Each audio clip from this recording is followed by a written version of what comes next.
에스겔 36장 16절부터 31절 말씀으로 큐티인 제목은 너희를 정결하게 할 것이라입니다.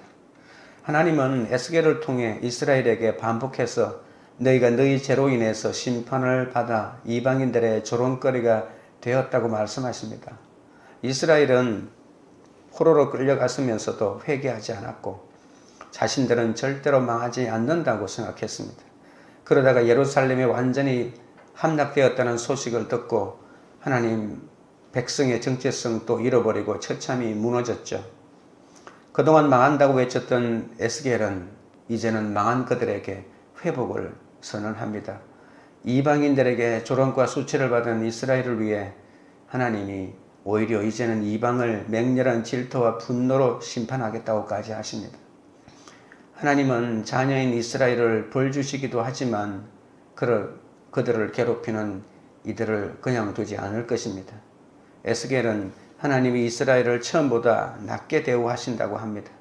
이해할 수 없는 억울한 일을 당할 때 우리는 주변 사람과 환경을 탓하지 말고 먼저 내가 하나님의 뜻을 따르지 않은 죄를 보고 회개해야 합니다. 말씀대로 이루어질 줄 믿고 포로 생활을 잘 견디면 당장 환경이 풀리지 않더라도 얼마 지나지 않아 하나님이 허락하신 회복의 때를 누리게 될 것입니다.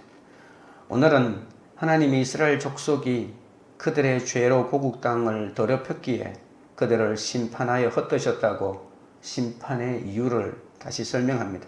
심판의 이유를 정확하게 알아야 회개를 정확하게 할 수 있기 때문입니다.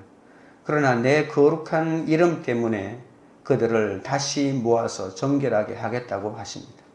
약속의 땅에서 풍성함을 누리게 해주실 그때 그들은 자기들이 행한 죄를 스스로 미워하게 될 것이라고 합니다. 첫째는 거룩한 이름이 더러워짐입니다. 16절 17절입니다. 여호와의 말씀이 또 내게 임하여 이르시되 인자야 이스라엘 족속이 그들의 고국 땅에 거주할 때에 그들의 행위로 그 땅을 더럽혔나니 나 보기에 그 행위가 월경 중에 있는 여인의 부정함과 같았느니라. 하나님은 이스라엘이 약속의 땅에서 쫓겨난 것이 그들의 죄에 따른 하나님의 형벌이라고 말씀하십니다. 이스라엘이 멸망하거나 또는 포로로 잡혀갈 때 그 사람들은 자신들의 죄 때문이라고 생각하지 않고 하나님의 무능 때문이거나 이방 바벨론의 신들이 여호와보다 더 강하기 때문이라고 생각하기까지 했죠. 가정이 흩어지고 공동체가 헤쳐질 때 많은 사람이 왜 갑자기 이런 일이 올까라고 생각합니다. 그러나 하나님의 시간에서 우연이란 없습니다. 이스라엘은 악한 행동으로 자신들의 땅을 더럽혔기 때문에 하나님이 선물로 주신 땅에서 살지 못하고 쫓겨났습니다. 하나님이 주신 땅은 하나님의 뜻대로 행하는 자만이 누릴 수 있는 곳이니까 이스라엘이 그곳에 머물기 이전에 일곱 족속이든 이스라엘이든 상관없이 하나님의 뜻이 실현되는 곳입니다. 사건이 오면 생명을 경시하고 하나님을 예배하기를 멀리한 자신의 죄를 깨닫고 회개해야 합니다.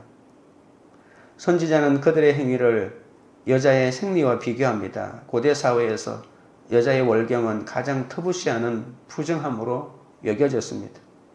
피와 관련이 있기 때문이고 또 월경하는 여자 주변에 악령들이 도사리고 있다고 생각을 했기 때문이기도 합니다. 성경은 사람이 죄를 지으면 땅을 피로 오염시킨다는 그런 생각이 강합니다. 이스라엘의 가증스러운 죄 때문에 피로 물든 땅을 월경하는 여자의 부정함과 비교하여 이스라엘 백성들이 그 땅에 폭력으로 억압으로 가난하고 힘없는 자들의 피를 뿌리면서 자신의 이익을 취하였기 때문에 그들이 땅을 더럽혔다고 이렇게 말하고 있는 것이죠. 18절입니다. 그들이 땅 위에 피를 쏟았으며 그 우상들로 말미암아 자신들을 더럽혔으므로 내가 분노를 그들 위에 쏟아. 선지자가 지적하는 이스라엘의 죄는 크게 두 가지라고 볼 수 있죠. 첫째는 죄 없는 사람들의 피를 흘리는 것이고 둘째는 온갖 우상들을 숭배하는 것입니다. 죄 없는 사람들의 피를 흘렸다는 것은 그 사회에서 공의와 정의가 사라졌다는 것이죠. 피 흘림의 다른 말로 한다면 바로 폭력입니다. 권력으로 구조적으로 폭력을 휘두르는 것입니다. 이스라엘은 서로 사랑할 뿐만이 아니라 서로 공의와 정의를 베풀어 살아가는 공동체인데 하나님의 부르심대로 살지 못했다는 겁니다. 그저 서로를 이용하고 약자들을 짓밟을 뿐이었습니다. 더 나아가서 이스라엘은 사람들끼리 죄를 지었을 뿐만이 아니라 하나님께도 죄를 지었는데 바로 하나님에게 등을 돌리는 하나님이 가장 싫어하는 우상들을 숭배했다는 겁니다. 다른 것도 아니고 하나님이 그들에게 선물로 주신 땅에서 이런 가증한 짓을 했죠. 하나님이 모든 일곱 족속을 몰아내고 그곳에서 새로운 삶을 살도록 허락했는데 그곳에 들어간 사람들은 자신들을 이곳으로 인도해 주신 하나님을 예배하는 것이 아니라 자신들에 의해서 쫓겨난 일곱 족속들이 남겨놓은 그 우상을, 바알을 그곳에서 섬기기 시작했다는 것 아닙니까? 그러므로 에스겔은 그들의 우상 숭배가 바로 땅을 더럽혔다고 하는 것이죠. 유다의 왕들 가운데 특별히 아하스와 므낫세는 자기 자식들을 우상에게 제물로까지 바치지 않았습니까? 이스라엘은 약자들을 착취하고 핍박했을 뿐만이 아니라 우상을 숭배함으로 자신들의 사는 땅을 피로 더럽혔다고 할 수 있습니다. 19절부터 20절입니다. 그들을 그 행위대로 심판하여 각국에 흩으며 여러 나라에 해쳤더니 그들이 이른바 그 여러 나라에서 내 거룩한 이름이 그들로 말미암아 더럽혀졌나니 곧 사람들이 그들을 가리켜 이르기를 이들은 여호와의 백성이라도 여호와의 땅에서 떠난 자라 하였음이라. 이스라엘의 죄에 대해서 진노한 하나님은 그들을 땅에서 쫓아내어 여러 나라에 흩으셨습니다. 하나님 백성의 몰락을 지켜본 이방인들은 예수 믿는다더니 저 지경이 되었다며 이스라엘을 비웃습니다. 저들은 바로 죄를 지어서 하나님을 배신하여 쫓겨나온 가련하고 불쌍한 사람들이다라고 하면서 조롱거리의 대상이 되었다는 것이죠. 이스라엘 사람들은 열방에 흩어져 살면서도 하나님의 이름을 더럽혔다고 이 부분을 해석할 수가 있습니다. 집에서 새는 바가지 밖에서도 샌다고 그들이 타국으로 끌려가서도 그곳에서도 여전히 자기 공동체의 약자들을 괴롭히고 억압하고 하나님이 우리를 지켜주지 못했으니까 오히려 바알이 더 위대한 신이라면서 우상을 숭배하고 하는 이런 종교적인 습성 또는 자기 마음속에 도사리고 있는 약자를 핍박하는 이런 습성을 바꾸지 않았다는 것입니다. 그들은 여전히 죄 없는 사람들의 피를 흘리고 우상을 섬겼습니다. 우리는 이미 천국 백성이지만 악하고 엄란한 세상에서 넘어질 수 있고 심판의 사건을 겪습니다. 그러나 어떤 조롱을 받더라도 말씀을 붙들며 지금은 내가 회개해야 할 때라고 회개의 기간으로 삼으면 오히려 포로로 잡혀온 이 기간이 하나님에게 다시 나아가는 회복의 기간이 될 텐데 그것 때 하나님만 원망하고 자기는 잘못이 없다며 하나님이 무능하다며 자신의 죄악을 계속해서 그 자리에서 펼쳐진다면 회복의 기회는 다시는 오지 않을 것입니다. 적용 질문 드립니다. 어떤 절망적인 사건에서도 주님이 나를 일으키실 줄 믿습니까? 하나님 백성으로서의 사명을 잊은 채 하나님의 이름을 더럽히는 것은 무엇입니까? 둘째는 정결하게 하심입니다. 21절입니다. 그러나 이스라엘 족속이 들어간 그 여러 나라에서 더럽힌 내 거룩한 이름을 내가 아꼈노라. 타국에 가서도 옛버릇을 버리지 못한 주의 백성에게 과연 소망이 있을까요? 하나님의 구원과 회복은 그들의 자격이나 노력에 근거하지 않고 오직 하나님의 명예와 성품에 근거하기 때문에 소망이 있습니다. 하나님은 타국으로 끌려간 이스라엘이 회개하기는커녕 계속 주님의 이름을 더럽히고 있는 상황을 그대로 방치하지 않겠다는 것이죠. 선지자는 하나님이 이스라엘과 그들의 땅을 회복시키는 것은 이스라엘의 능력이나 도덕성이 아니라 당신의 거룩한 이름 때문이라는 것을 다시 한번 강조합니다. 이름 때문이라고 하는 말은 22절에도 나오고 23절에도 계속 나오고 또 좀 더 뒤로 가면 32절에도 나옵니다. 구원할 가치가 전혀 없는 사람들을 하나님의 명예가 더는 훼손되지 않도록 구원하신다고 하는 것이 바로 성경이 보여주고 있는 이 구원론의 가장 특징입니다. 하나님은 이스라엘 백성이 죄를 짓고 그분의 이름을 더럽혀도 그 이름을 거룩하게 하고자 그들을 인도하여 정결하게 하십니다. 죄를 짓지 않아서 정결한 것이 아닙니다. 하나님은 죄인인 우리 자신의 모습을 깨닫고 회개하게 하심으로 우리를 정결하게 하시는 거죠. 속죄라고 하는 것은 죄를 덮어버린다는 뜻이거든요. 우리의 죄를 먼저 덮어두고 우리를 먼저 구원하고 우리를 먼저 다시 자녀의 그 자격을 회복하고 난 다음에 이제 거룩하게 살라고 하시는 거죠. 22절부터 23절입니다. 그러므로 너는 이스라엘 족속에게 이르기를 주 여호와께서 이같이 말씀하시기를 이스라엘 족속아 내가 이렇게 행함은 너희를 위함이 아니요 너희가 들어간 그 여러 나라에서 더럽힌 나의 거룩한 이름을 위함이라. 여러 나라 가운데에서 더럽혀진 이름 곧 너희가 그들 가운데에서 더럽힌 나의 큰 이름을 내가 거룩하게 할지라.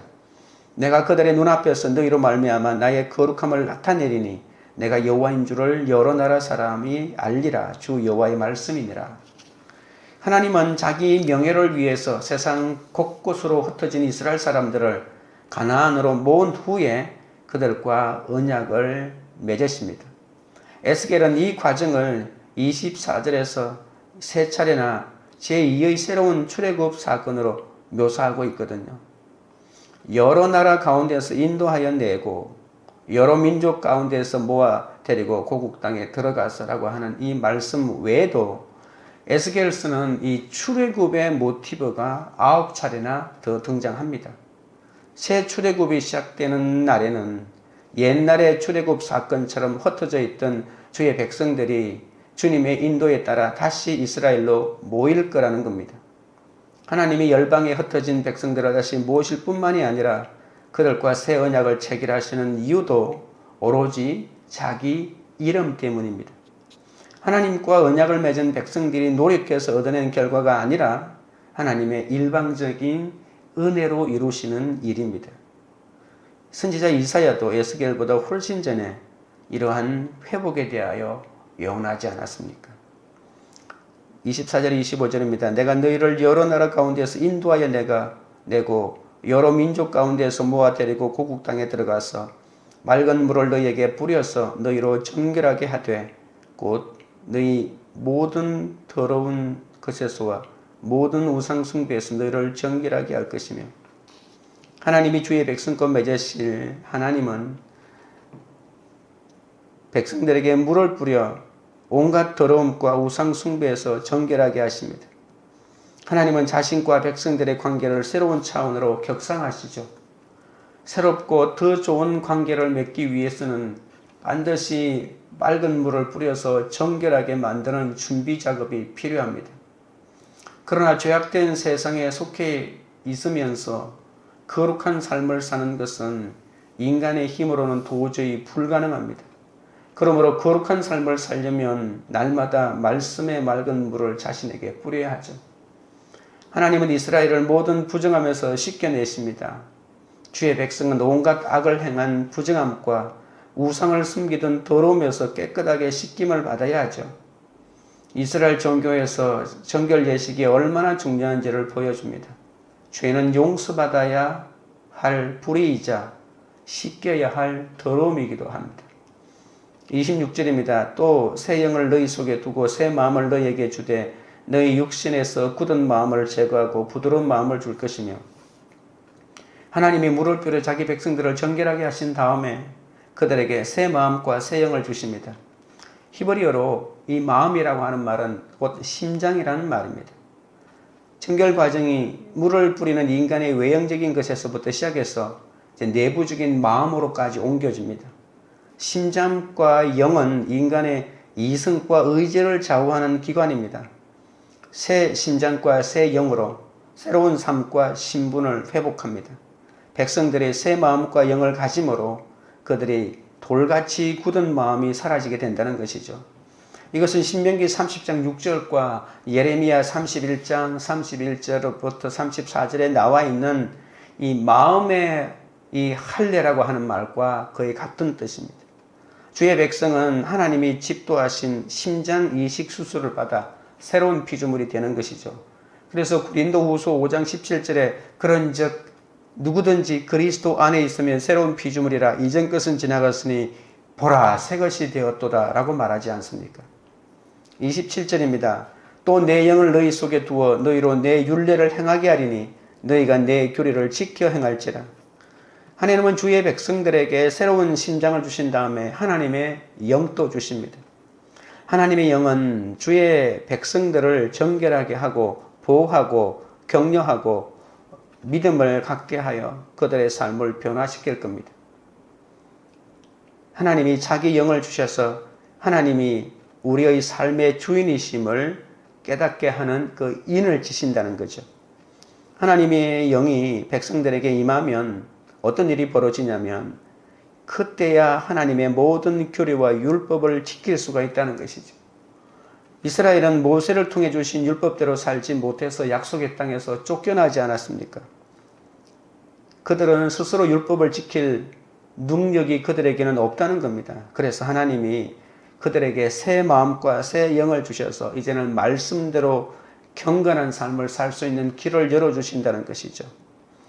이 에스겔서에서는 이 영이라고 하는 말이 굉장히 중요하게 나오고 앞으로 이제 조금 더 진행되면서 이러한 하나님께서 보내시는 이 영이 사람을 어떻게 회복시키시는지를 좀 더 자세하게 보여줄 겁니다. 이스라엘 백성들은 다시는 하나님을 반역할 수 없습니다. 그들이 할 수 있는 일은 이제 하나님이 자기 영을 주시고 그들의 심정을 바꿔놓았기 때문에 이제 순종하는 삶을 사는 것밖에 없습니다. 하나님이 그들의 주인이시고 하나님의 통치와 명령을 그대로 순종하는 겁니다. 하나님의 영이 주의 백성과 함께 하면 비로소 거룩하게 살고자 하는 의욕이 불타오르게 되죠. 그들과 함께하는 하나님의 영에 감동되어 하나님의 율법을 지키고 실천합니다. 율법을 알고 실천하다 보면 지난날 자신들이 얼마나 어리석었으며 얼마나 많은 죄를 지었는가를 비로소 깨닫고 큰 수치심마저 갖게 되는 거죠. 이 수치심은 죄책이 아니라 바로 회개로서로 인도하는 하나님의 깨달음이라고 볼 수 있습니다. 말씀 앞에서 자기 죄를 회개하여 정결하기에 힘쓰다 보면 힘든 가족과 지체도 굳은 마음이 아닌 부드러운 마음으로 대할 수 있게 되는 것이죠. 내 죄를 보면 남의 탓만 하든 나의 주위에 힘든 사람도 부드러운 마음으로 대할 수 있게 된다는 것입니다. 그리고 사명의 자리를 떠나지 않고 이 힘든 사람이, 이 힘든 공동체가, 이 부족한 공동체가 하나님이 나에게 허락하신 사명의 자리라는 것을 깨닫고 그 사명과 그 역할을 감당하려고 하는 것이죠. 적용 질문 드립니다. 나의 마음은 말씀을 따라 살고자 하는 부드러운 마음입니까? 여전히 굳은 마음입니까? 나의 육신에서 굳은 마음을 제거하고자 하나님이 허락하신 고난은 무엇입니까? 셋째는 풍성하게 하심입니다. 28절부터 30절입니다. 내가 너희 조상들에게 준 땅에서 너희가 거주하면서 내 백성이 되고 나는 너희 하나님이 되리라. 내가 너희를 모든 더러운 데에서 구원하고 곡식이 풍성하게 하여 기근이 너희에게 닥치지 아니하게 할 것이며 또 나무의 열매와 밭의 소선을 풍성하게 하여 너희가 다시는 기근의 욕을 여러 나라에서 당하지 아니하게 하리니. 하나님이 원하시는 것은 이스라엘 족속이 그분의 백성이 되고 그분은 그들의 하나님이 되는 것이죠.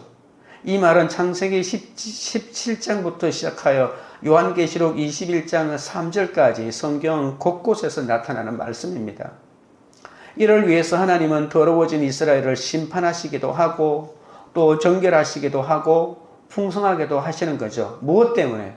오직 너희들은 나의 백성이 되고 나는 너희들의 하나님이 되는 것이죠.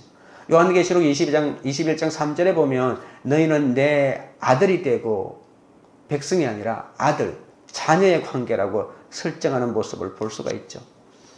에스겔은 36장 1절에서부터 15절에서는 땅의 회복을 강조하고 오늘 본문인 이 16절에서부터 28절까지는 이스라엘 사람들의 회복을 통해서 이 복합적으로 이 회복을 말합니다. 그런데 이 29절 이하는 1절부터 28절까지의 결론의 역할을 하고 있습니다. 그날이 되면 이스라엘 땅은 에덴 동산처럼 회복된다는 것입니다. 한마디로 말하면 이스라엘이 타국으로 끌려갈 때 황폐하였던 땅이 회복되어 주의 백성들이 충분히 먹고 살 수 있는 정도의 풍요로운 땅이 된다는 것이죠. 31절입니다. 그때 너희가 너희 악한 길과 너희 좋지 못한 행위를 기억하고 너희 모든 죄악과 가정한 일로 말미암아 스스로 믿게 해버리라.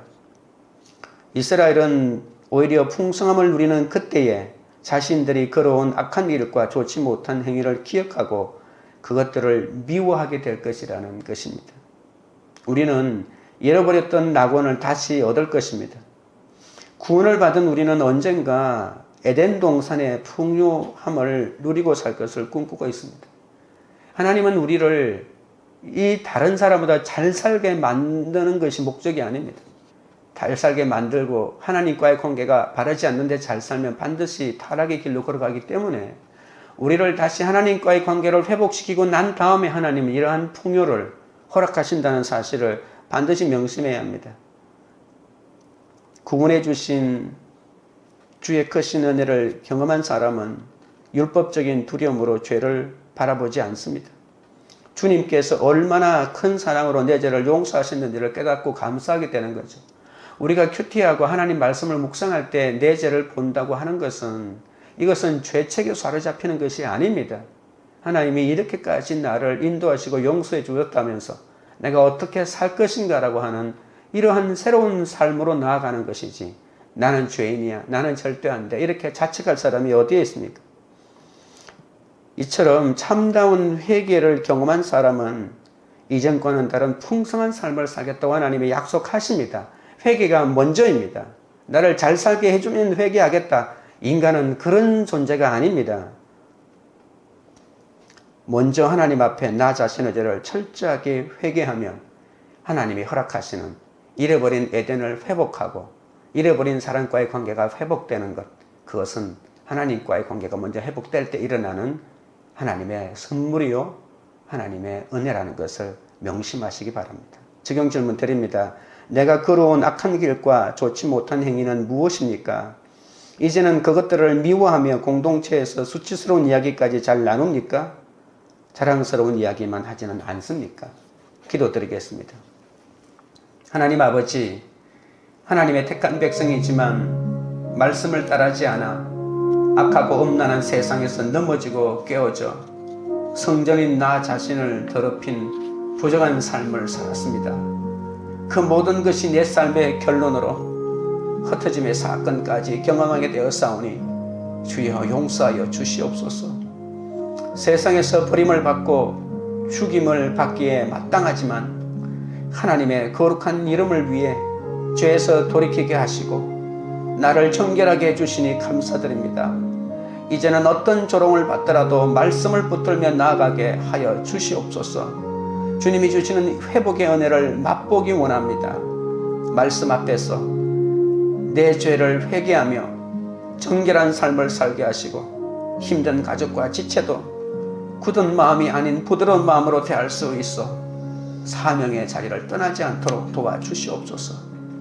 하나님의 백성으로서 죄악된 것을 미워하게 하시고 날마다 구원의 풍성함을 누리기 원하십니다.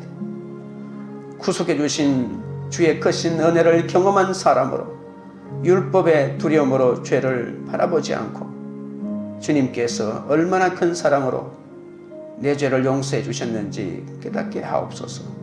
정결한 삶과 거룩한 삶을 살기 위해서 우리가 걸어온 악한 길과 좋지 못한 행위를 회개하며 죄를 완전히 떠나기 위해 공동체에서 수치스러운 사건마저도 나누며 갈 수 있도록 인도하여 주시옵소서. 관계 우리들 교회가 어떤 절망적인 사건에서도 주님이 나를 일으키실 줄 믿고 하나님 백성으로서의 사명을 잊은 채 여호와의 이름을 더럽히는 것에서 완전히 돌아서는 공동체가 되게 하옵소서. 각자가 굳은 마음을 버리고 말씀을 따라 살고자 하는 부드러운 마음이 되게 하옵소서. 정결하고 거룩한 주님의 자녀로 사명을 감당하는 은혜의 공동체가 되도록 역사하여 주시옵소서. 예수 그리스도 이름으로 기도드리옵나이다. 아멘.